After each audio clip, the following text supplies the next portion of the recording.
नमस्कार दोस्तों, स्वागत है आपका आपके अपने YouTube चैनल में। और मैं आज आपके लिए एक और इम्पॉर्टेंट टॉपिक लेके आया हूँ।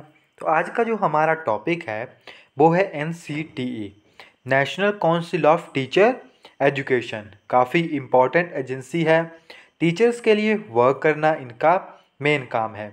तो आज हम डायरेक्टली आपके लिए हिंदी में पूरी वीडियो को एक्सप्लेन करेंगे, क्योंकि कल एक कमेंट आया था कि अगर आप इंग्लिश पढ़ने की जगह हिंदी में इसको डायरेक्टली ट्रांसलेट करते हैं तो वो अच्छा है।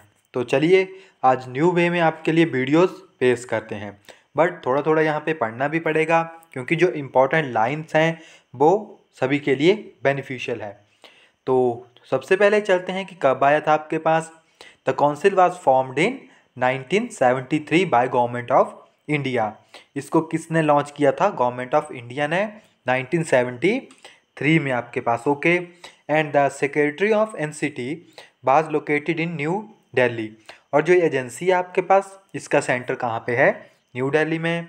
एंड इसकी फर्स्ट मीटिंग कब हुई थी? 21 दिसंबर 1973 में। Okay.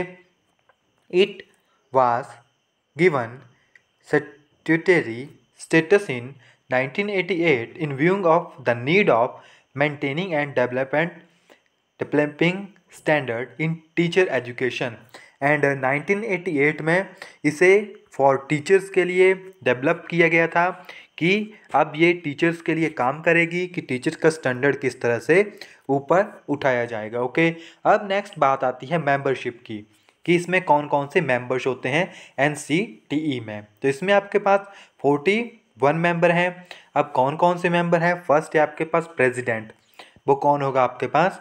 Union minister for education. Okay. उसके बाद आता है one representative from each district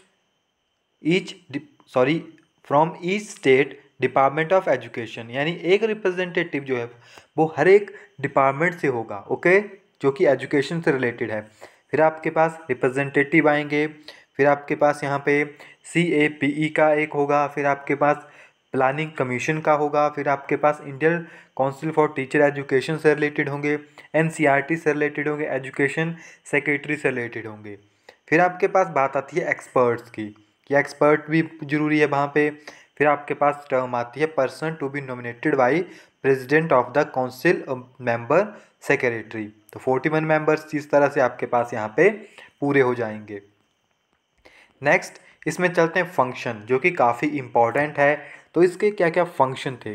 to advise government of India on all matters concerning teacher education including pre service and in service training, यानी जो टीचर्स हैं गवर्नमेंट को suggestion देना कि किस तरह से टीचर्स के लेवल को ऊपर उठाया जाए। अगर आप इन सभी को शॉर्ट फॉर्म में कन्वर्ट करते हैं तो मैं इतना कहूँगा कि मेन फंक्शन था टीचर्स को या टीचर्स की क्वालिटी को इंक्रीज़ करना, फैसिलिटीज़ को बढ़ाना ताकि वो अच्छे तरीके से पढ़ा सके। To advise state government on any matter refer to the council by them to review the programme of planning scheme both state and concerning teacher education, यानी दोनों चाहे सेंटर के हो चाहे स्टेट के हो, हर एक के लिए जो काम करना इनका मेन मोटिव था। To advise government on ensuring adequate standard in teachers education, any other matter forwarding by the council by the government of India।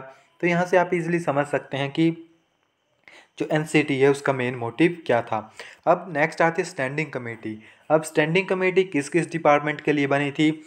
आपके पास बनी थी एलिमेंट्री टीचर एजुकेशन के लिए, सेकेंडरी एजुकेशन के लिए, प्री स्कूल टीचर एजुकेशन के लिए, technical vocational and work experience, फिर आपके पास in service education, training of teacher for special schools, जो आपके पास हैंडीकैप हो गए, कोई स्पेशल गिफ्टेड बच्चे हैं, उनके लिए किस तरह से स्कूल्स अरेंज किए जाएंगे। तो ये सारी की सारी टर्म उनसे रिलेटेड है। तो ये कमेटीज़ बनी थी आपके पास। Okay, standing committee. फिर बात आती है अचीवमेंट्स की, कि अचीवमेंट्स क्या है NCT की। NCT has made an elaborate study of the status of the teacher education in the country. इनका मेन मोटिव था कि जो टीचर्स हैं उनके एजुकेशन के स्टेटस को ऊपर उठाना। The council has succeed in establishment state board of teacher education in various state and union territory. It has also prepared a policy document teacher education curriculum. Teachers के लिए curriculum, जैसे आप BEd करते हैं, MEd करते हैं, teaching से related MPhil करते हैं, तो एक टीचर्स के लिए भी करिकुलम बनाना ताकि वो भी एक प्रॉपर वे में अपनी एजुकेशन ले सके। The council has made framed a model course in education technology and circulate among of the university. तो यहाँ पे अब बताया गया है कि जिस तरह से यूनिवर्सिटी में आते हैं तो हर एक डिपार्टमेंट के लिए जो मेन मोटिव है, अब इसको थोड़ा सा मैं समराइज़ करता हूँ आपके लिए। जो NCTE यानी national council of teacher education कब आई थी? 1973 में, और ये गवर्नमेंट ऑफ इंडिया के द्वारा लाई गई थी। इसका सेंटर कहाँ पे है? न्यू दिल्ली में है। फर्स्ट मीटिंग इसकी आपके पास 21 दिसंबर 1973 में हुई थी। एंड 1988 में, या 1988 से आप कह सकते हैं कि फर्स्ट टाइम इनका जो मेन काम था वो शुरू हो गया था टीचर्स के एजुकेशन के स्टैंडर्ड को इंक्रीज़ करना, ताकि वो अच्छे तरीके से आगे जाके परफेक्ट करिकुलम के अंदर काम कर सके। अब इसमें कितने मेंबर थे आपके पास? 41 मेंबर थे। एंड जो इनके प्रेसिडेंट थे वो कौन थे? यूनियन मिनिस्टर फॉर एजुकेशन जो है वो इनके प्रेसिडेंट होते हैं। ओके, तो 41 मेंबर्स हो गए इसमें टोटल। तो बाकी इसके फंक्शंस आते हैं। अब फंक्शन जो मैंने आपको ऊपर बताया कि गवर्नमेंट को एडवाइस करना कि आप किस तरह से टीचर्स के स्टैंडर्ड को इंक्रीज़ कर सकते हैं, उनके लिए एजुकेशन प्रोग्राम बना के, सेमिनार ऑर्गेनाइज करवा के, प्रॉपर ट्रेनिंग दे के, या जो भी चेंज हो सकता है, चाहे उनके लिए एक जो एजुकेशन है उसके प्रॉपर वे में, चाहे साइकोलॉजिकल बेस हो, चाहे टेक्निकल बेस हो, चाहे वोकेशनल बेस हो आपके पास। ओके, तो यही था इसमें। एंड उसके बाद कमेटीज आती है, तो स्टैंडिंग कमेटी बनी थी। तो आप यहाँ पे देख सकते हैं 6 स्टैंडिंग कमेटी बनी थी, for elementary, for secondary, for preschool, for technical vocational work experience, for आपके पास in service education and for special schools.